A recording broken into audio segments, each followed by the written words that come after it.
తెలంగాణ రాష్ట్రంలో మరో 13 రోజుల్లో సర్పంచ్ల పదవీకాలం ముగియబోతుంది.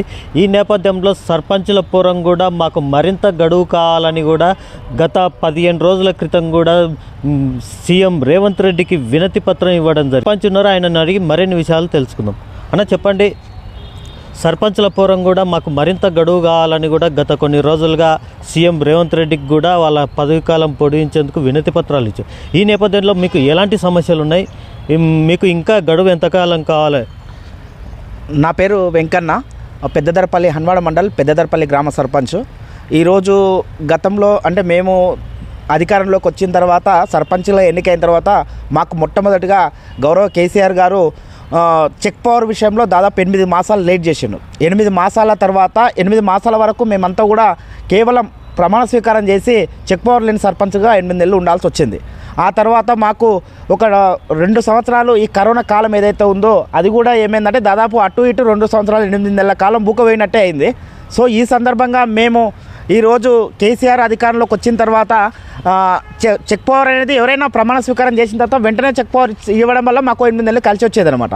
సో ఇప్పుడు ఎలక్షన్స్ ఏవైతే ఉన్నావో ఇప్పటికిప్పుడే కాంగ్రెస్ ప్రభుత్వం అధికారంలోకి వచ్చిన తర్వాత వాళ్ళు సర్పంచ్ల ఎలక్షన్స్ ఏవైతే ఉన్నావో దాన్ని ఒక 6 నెలలు అట్లా వాయిదేద్దామనే ఆలోచనలో ఉన్నారు. కాబట్టి ఈ 6 నెలల కాలము మాకు ఇవ్వాలని చెప్పి స్పెషల్ ఆఫీసర్స్ ఏం పెట్టకుండా పంచాయత్ సెక్రటరీలకు మాకు అవకాశం ఇవ్వాలని చెప్పి మేము కోరుతూ ఉన్నాము.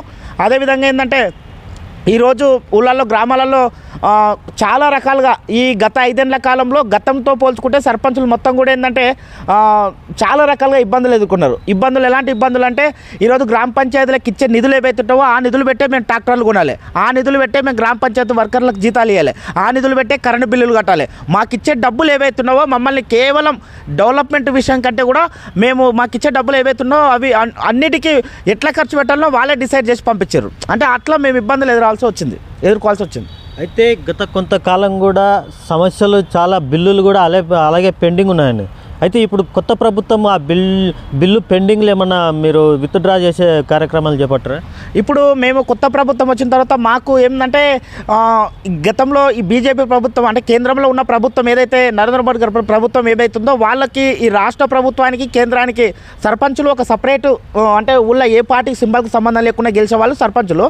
సో ఈ సందర్భంగా ఏంటంటే ఈ కేంద్ర ప్రభుత్వం రాష్ట్ర ప్రభుత్వం వాళ్ళ మధ్యన సాయుధ్యం సరిగా లేకపోవడం వల్ల చాలా కాలంగా మేము డైరెక్ట్ మీకు స్టేట్ గవర్నమెంట్కి ఏమి ఇవ్వకుండా డైరెక్ట్ గ్రామ పంచాయతీలకే మేము అకౌంట్ తీసి డబ్బులు అకౌంట్లో వేస్తామని చెప్పి దాదాపు 8 మాసాలు అవుతుందో 1 రూపాయి కూడా కేంద్ర ప్రభుత్వం వేసలేదు.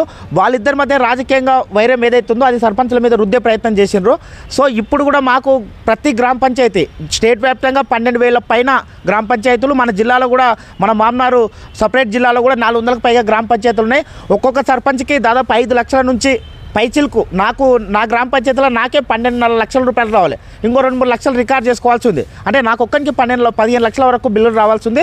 సో ఈ బిల్లులు రాక చాలామంది మీరు టీవీలలో వార్తలలో చూస్తుండ్రు. ఈ విషయాన్ని మొత్తం కూడా మా వాళ్ళు గుర్తించి దాదాపు రాష్ట్ర వ్యాప్తంగా 20 మంది సర్పంచులు కూడా వాళ్ళు చేసుకున్న బిల్లులకు ఇన్ టైంలో డబ్బులు రాక దాదాపు ఏ పని చేసినా 6 నెలలు 8 నెలలు సంవత్సరాలు కావడం వల్ల ఈ మిత్తులు కట్టలేక చాలామంది ఆత్మహత్యలు చేసుకుంటున్న సందర్భం ఉంది. ఆ సందర్భంగా మేము గౌరవ ముఖ్యమంత్రి ఎవరైతే రేవంత్ రెడ్డి గారు ఉన్నారో దానిలో మా సర్పంచ్ల పోరం తరఫున కలిశారు.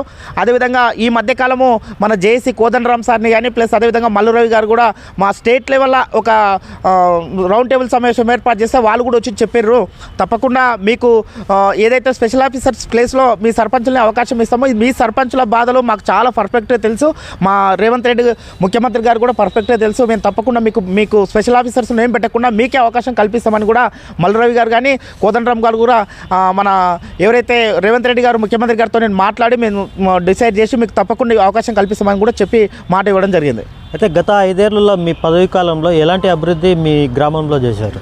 మా గ్రామంలో మేము దాదాపు ఎన్ఆర్ఈజీఎస్ అంటే ఏదైతే జాతీయ గ్రామీణ ఉపాధి హామీ పథకం ఉంటుందో దాని సందర్భంగా రోడ్లు ఏవైతున్నావో అవి దాదాపు ఒక 60 లక్షల సీసీ రోడ్ల వరకు మా గ్రామంలో 60 లక్షల సీసీ రోడ్ చేసినాము. ఒక 10 లక్షలకు సంబంధించిన అండర్ గ్రౌండ్ డ్రైనేజ్ చేసినాము. అదేవిధంగా ప్రభుత్వము అంటే ప్రతి గ్రామానికి ఒక శ్మశాన వాటిక ఇచ్చింది, ఆ శ్మశాన వాటిక కంప్లీట్ చేసినాము. డంపింగ్ యార్డ్ కంప్లీట్ చేసినాము. అదేవిధంగా ఊళ్ళల్లో క్రీడా ప్రాంగణాలు ఏవైతున్నాయో క్రీడా ప్రాంగణాలు కూడా మేము ఏర్పాటు చేసుకున్నా ఉన్నాం. ఇట్లా గ్రామంలో నిజంగా చెప్పాలంటే ఇప్పుడు అంటే గత ఈ తక్కువ కాలంలో లేదా ఈ పీరియడ్లో ఈ కరోనా కాలము ఇవన్నీ ఉన్నప్పటికీ మా లెవెల్లో మేము మా గ్రామంలో మంచి డెవలప్మెంట్ కార్యక్రమాలు ప్రభుత్వం ఇచ్చే ప్రతి కార్యక్రమం కూడా మేము ఇంప్లిమెంటేషన్ చేసినాం. అట్లా మేము మా గ్రామానికి సంబంధించి కూడా మొన్నటికి మొన్న గవర్నమెంట్ అవార్డు ప్రకటిస్తే కూడా మా గ్రామానికి పరిశుభ్రంలో రాష్ట్ర స్థాయి సెకండ్ అవార్డు ద్వితీయ బహుమతి కూడా ఇవ్వడం జరిగింది.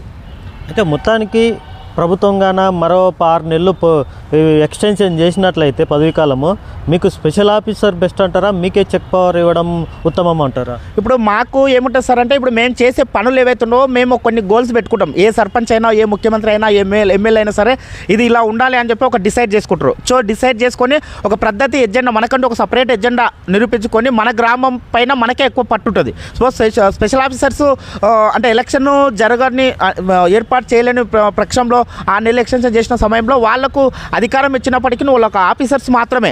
సో గ్రామంలో ఉన్న గ్రామ సర్పంచ్కి ఉన్నంత బాధ్యత ఎవరైతే ఉన్నారో ఆఫీసర్స్కు వాళ్ళు జనరల్గా ఆఫీసర్గా వాళ్ళ డ్యూటీ వాళ్ళు చేస్తారు. వాళ్ళు కూడా ఏంటంటే వాళ్ళు రెగ్యులర్ డ్యూటీలతో పాటు ఈ డ్యూటీ అదనంగా చేస్తారు. అదనంగానే ఇది మాకు అదనంగా ఆ డ్యూటీతో పాటు ఈ డ్యూటీ చేయాలని వాళ్ళు కూడా భారంగానే ఫీల్ అవుతారు.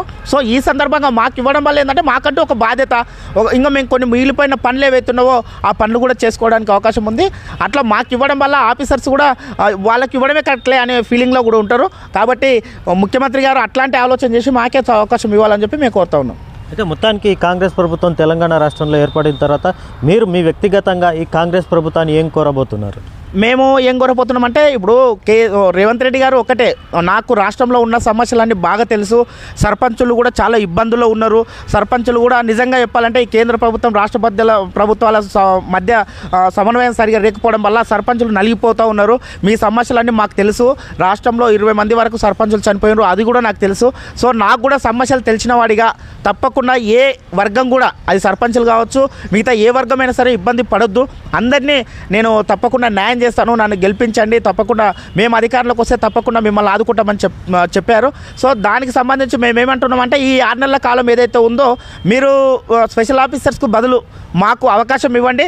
మీ ప్రభుత్వంలో కూడా మాకు కూడా ఏంటంటే కాంగ్రెస్ ప్రభుత్వంలో కూడా మా లెవెల్లో మేము మీ సహకారంతో ఇక్కడ గౌరవ local MLA NM Srinivas Reddy గారి సహకారంతో కావచ్చు, ముఖ్యమంత్రి గారి సహకారంతో మా గ్రామాన్ని మేము కూడా అభివృద్ధి చేసుకుని మళ్ళీ ఒక 6 నెలల కాలంలో మీ పీరియడ్లో కూడా కాంగ్రెస్ ప్రభుత్వంలో కూడా మేము ఇంకా డెవలప్మెంట్ చేసినామనే ఇది మాకు ఉంటుంది. కాబట్టి తప్పకుండా మాకు అవకాశం కల్పిస్తే బాగుంటుందని చెప్పి కోరుతా ఉన్నాం.